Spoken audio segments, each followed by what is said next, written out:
Okay, before I start, I'm just gonna put this up here. No particular reason. Just gonna put old Brock Lesnar up there. No reason why. Alright. SummerSlam 2021. Let's talk about it. Before I get into the actual stuff, a few things. One, I wasn't able to watch this live, which is why you're getting this review tonight. I had family stuff going on over the weekend, so couldn't watch it live. I will eventually do Takeover. Maybe Wednesday, I think, is when I'm planning on doing it. So, week's gonna be busy. I got videos to do for this week and next week, because I'm gonna be gone all next week.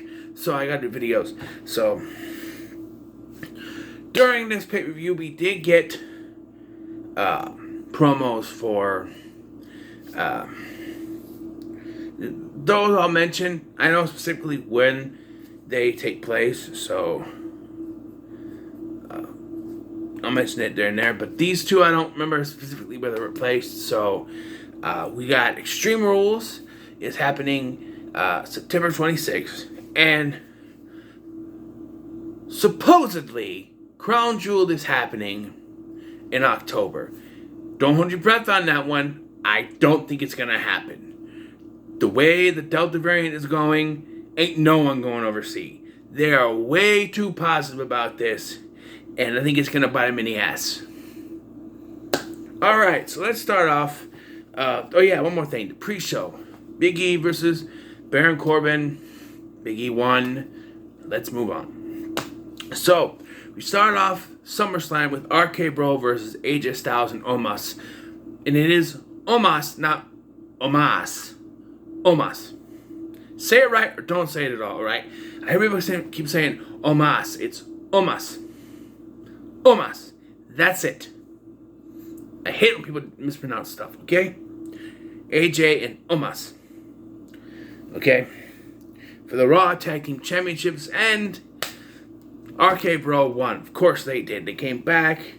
Omos dominated a little bit, but then eventually Randy Orton hit AJ with an RKO. 1, 2, 3. And they won. Of course they did. Okay.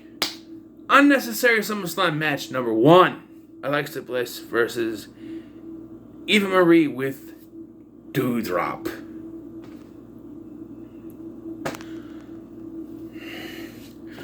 So, I don't care. Alexa Bliss comes out, Eva Marie and Doudrop come out, and they start having a match. Eva Marie can't wrestle to save her own ass. There's the doll, she picks up the doll, and Alexa goes, ah! Alexa puts the doll back. Alexa wins with some move, I don't care. Doudrop picks up the mic and goes, the winner,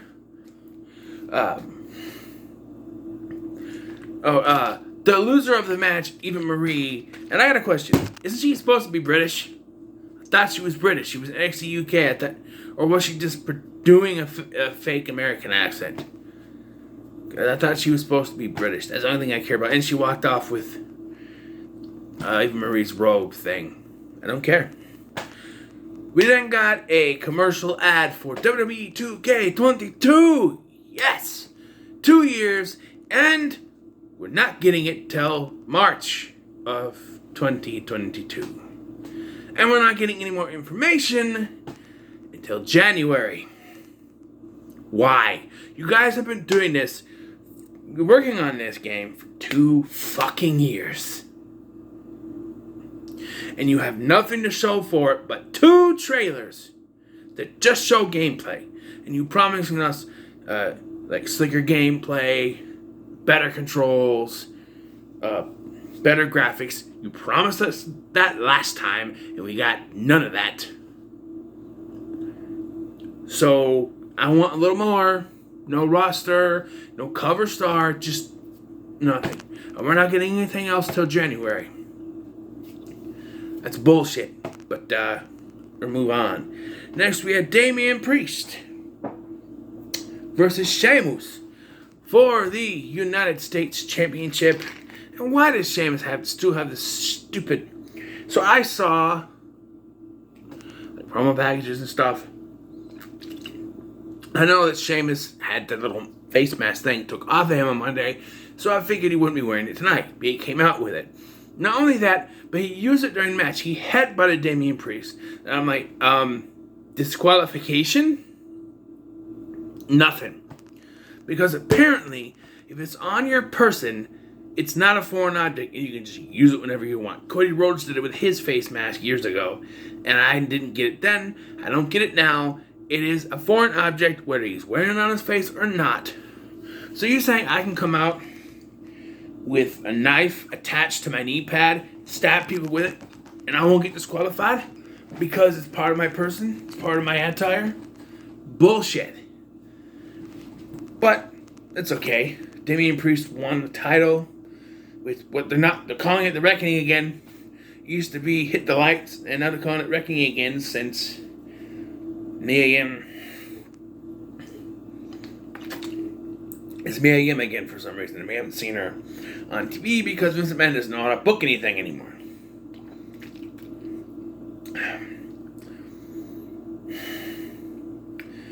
Next, we have the Usos versus the Mysterios for the SmackDown Tag Team Championships. Now, I thought about making this a necessary match number 2, but, you could have put this on the pre-show and it would have been fine. I thought it was going to be on the pre-show, but this was before. This was fine. The story was that Rey Mysterio and Dominic Mysterio can't get along. By the way, when Damien Priest came out earlier in the night, I thought that was Dominic at first. And I realized it was Damien Priest. I was like, oops. But, yeah. And Usos won. Well, let me tell you, it was really uneventful. There was nothing really much in this match, to be honest. However, the next match, bunch of emotions, bunch of confusing emotions. So, I believe it was the first promo package of the night for Sasha Banks versus Bianca Belair for the SmackDown Women's Championship. Only for then, Bianca Belair to come out, and then it be announced that Sasha Banks is unable to compete tonight. So instead, the most beautiful girl woman in the world, Carmella, will take her place. And I went, really? Carmella? You gotta be kidding me. And I'm like, oh, maybe they're gonna do a triple threat match and it'll be Zelina Vega there too. Nope, they forgot about her. It's just gonna be her and Carmella. But before the match can get started, you heard, oh, oh, oh. Yes, Becky Lynch is back. And normally I would be very excited about this, but this was handled wrong. Because Becky Lynch came out there, she started both of them, she attacked Carmella, so she's not in the match, and then she's like, well, why don't you and I have a match for the SmackDown Women's Championship? I can't do it. I can't do an Irish accent, but her accent's a little different. And so they did, and she beat her in like 10 seconds. The match started, they had a couple hits back and forth, and then she hit her with this move. It's like a Uranagi type thing, and pinned her 1, 2, 3. Okay, so first of all, let's start at the beginning of this. 1. You knew Sasha Banks wasn't going to be in this match. So why in the fuck would you do a promo package for a match that you're not going to have? You're just wasting time now. You're wasting time. The promo was for a match you didn't have. Why do the promo? You knew Sasha Banks wasn't going to be there. You knew it wasn't going to be the match. So why would you even produce a promo for the match? It makes no sense. The easy answer is, they didn't know to the last minute. but also the easy answer. That is bullshit. There have been questions for like the last week or so whether or not Sasha Banks was going to be able to compete. So they knew there was a possibility she wasn't going to be able to compete. So they produced that, but they didn't need to play it. They knew she wasn't going to be able to complete this year. Just had Bianca come out and say, oh, she can't, Sasha can't compete. So we found a new opponent for you. Have Sonya Deville do it. Come on, so but I found a new opponent for you. And instead of it being Carmella to troll the audience, just have Becky come out, and there's your match. Have it go for longer than 10 fucking seconds, and then have Becky win. Because this looks stupid. I'm sorry, it does. It's stupid. It's just stupid. And it's probably the first mistake of the night out of 2 mistakes I think I saw in this. Well, 3, but we're gonna move on, all right?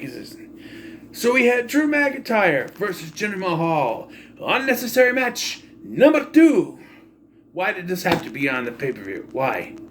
It went about as long as a fart. To be honest with you, it didn't last that long. Vin Shanky wasn't allowed at ringside, so you knew that Jinder wasn't gonna win. 1, 2, 3, Claymore. Drew wins. And then Vin Shanky came out afterwards.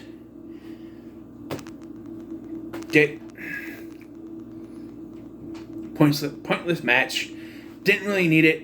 If they had actually built something out of this rivalry other than, you didn't answer my phone call. You didn't answer my phone call. You didn't answer my text messages. You're a bad friend. You're a bad friend. I'm going to destroy your sword. I'm going to destroy your back. They could have done better. You know? And then, ladies and gentlemen, the shit doth hit the fan. It was Charlotte Flair versus Nikki Ash versus Rhea Ripley for the Raw Women's Championship, and they did it again.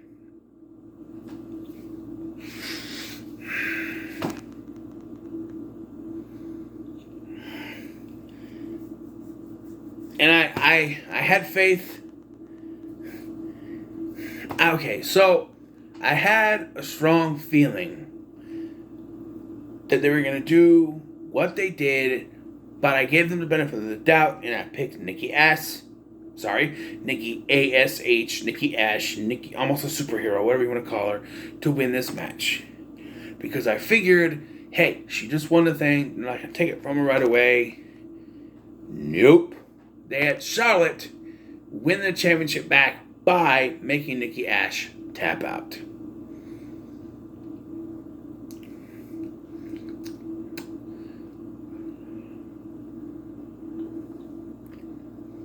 Therefore rendering the whole Money in the Bank thing completely fucking useless. What was the point of her cashing in on Charlotte, showing that she could, do that, she could defeat Charlotte, if you're not going to just have her defeat Charlotte again? Short answer is, they could be setting up for Survivor Series. Charlotte versus Becky. No more SmackDown versus Raw at Survivor Series. I'm fucking sick of it. It makes no sense because you have the draft right before the pay-per-view, and that makes no sense. So stop doing it. No more SmackDown versus Raw at Survivor Series. I'm telling you right now, no. No. Bad, Vince. Bad. No. No. Don't do it. No. Okay. I think it was at this point that Rick Boogs came out. And I went, did I add another match? Nope, he came out, he started playing his little guitar, and then he introduced Shinsuke Nakamura, started playing Shinsuke's theme song, and he cut to a commercial, which I believe was one of the pay-per-view commercials. Okay. We had Edge versus Seth Rollins, and Edge came out with the Brood music.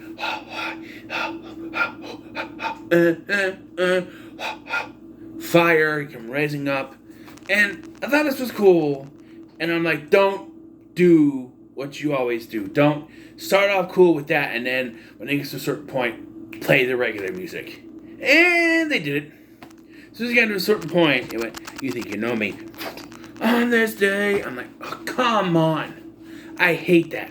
Ever since they did that with Triple H back at WrestleMania 22, the King of Kings theme song was so cool, and then it just stops and goes back to his regular time to play the game, which is a good theme song, but they should have kept the King of the Kings thing. It just didn't make any sense to me. Does it make sense now? But it kind of makes sense, I guess. People want to hear that song. Edge went out there. Seth Rollins was already out there. And the funny thing with that was he comes out, he looked like a pirate, but then Michael Cole said he looks like Sgt. Pepper's Lonely Hearts Band, gang band, whatever. For, the Beatles. That makes sense. And then Pat McAfee is like, well, you're looking like Sgt. Poppers, and he's like Sgt. Peppers. And Michael Cole can keep his he was laughing, but yeah, this is a pretty good match actually, going back and forth. The story behind this was actually pretty good too. They went back to 2014, 7 years ago, and they kept saying 7 years ago, and all I kept thinking was that they're in some way trying to stick it to someone else who something happened 10 years ago, but he left 7 years ago. 7 years out of the ring. I'm just saying. And yes, if you're wondering, I got that. Am I going to talk about that? Yes, I will do a video. It deserves its own video. I will try to get it out this week before I leave. But I am going to do a video. Alright? Just so you know.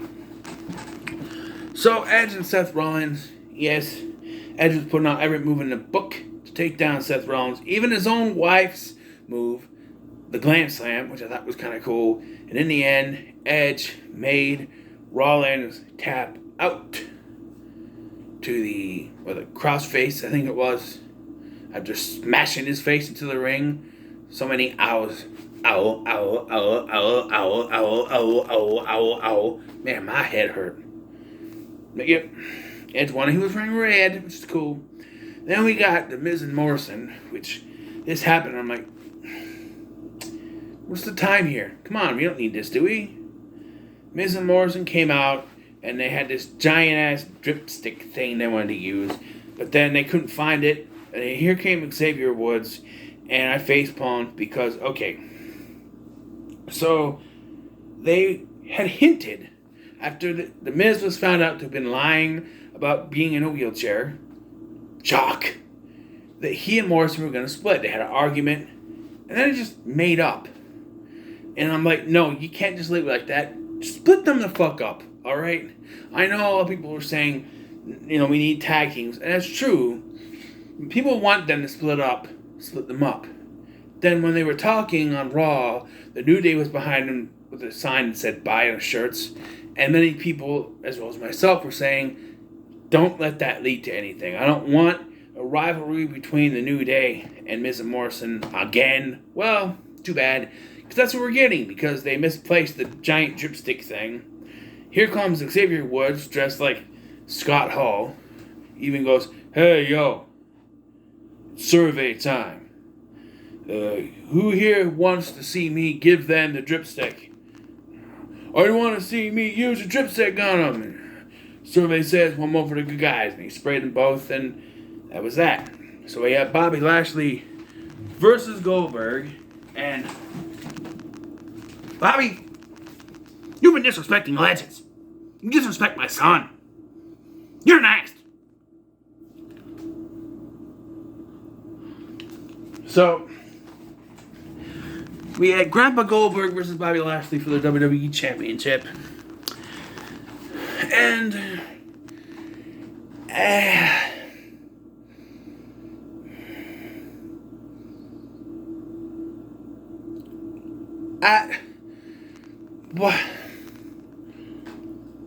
so we've seen Bobby establish his dominance against many superstars lately. So why couldn't he do that to Goldberg? Is there something with Goldberg where he can't... Is he like Bret Hart where he can't take bumps? Why have him in a match then? Because the match was going all right. Goldberg was doing good. And then referee was distracted. And here comes MVP with his cane and whacked Goldberg in the leg, which Goldberg had a delayed reaction to. He did. He hit him. He's like he didn't feel the pain till like a half a second later. And yeah. So that was used for the finish because Goldberg then couldn't stand on the knee, and so the referee just ended the match. Handed it to Bobby Lashley, called the match off. Then Gage came in, and Bobby put him in a hurt lock, and it looks like we're going to continue this. I'm assuming Crown Jewel is probably where this is going to end. I think. But I'm not 100% sure if that happens, which I don't think it will. But, ladies and gentlemen, we have to talk about the main event of the evening. Roman Reigns versus John, my God, I'm going bald Cena. Alright, and John Cena came out with a Super Mario Brothers inspired t-shirt.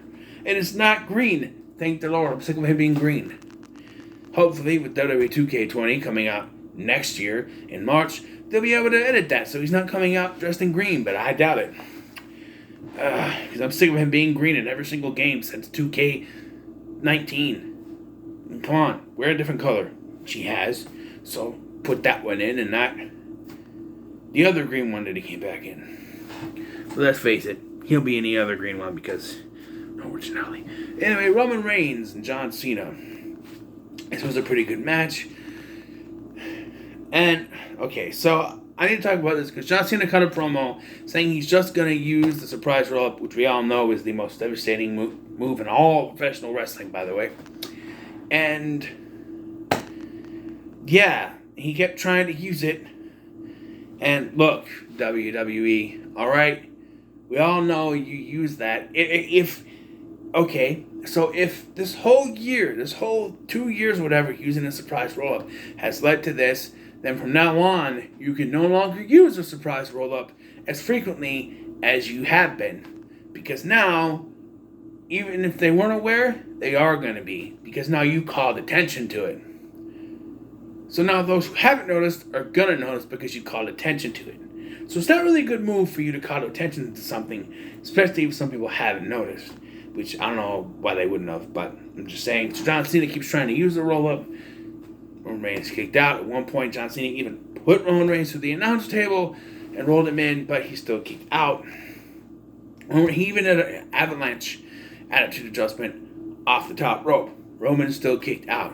Eventually, Roman Reigns did like 2 Superman punches, a spear, and a 1, a 2, a 3. Roman Reigns, still Universal Champion, just as you're screaming, why? Who could possibly stop him?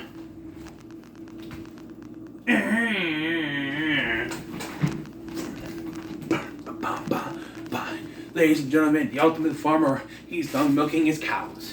He's done farming his corn. He is back. He's got his ponytail. Brock Lesnar came out to the ring.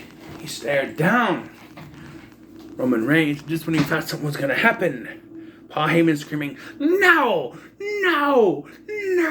Daniel Bryan ain't here, Paul. But nope, Roman Reigns ran away like a puppy with his tail between his legs. Because he can't handle the Brock. No.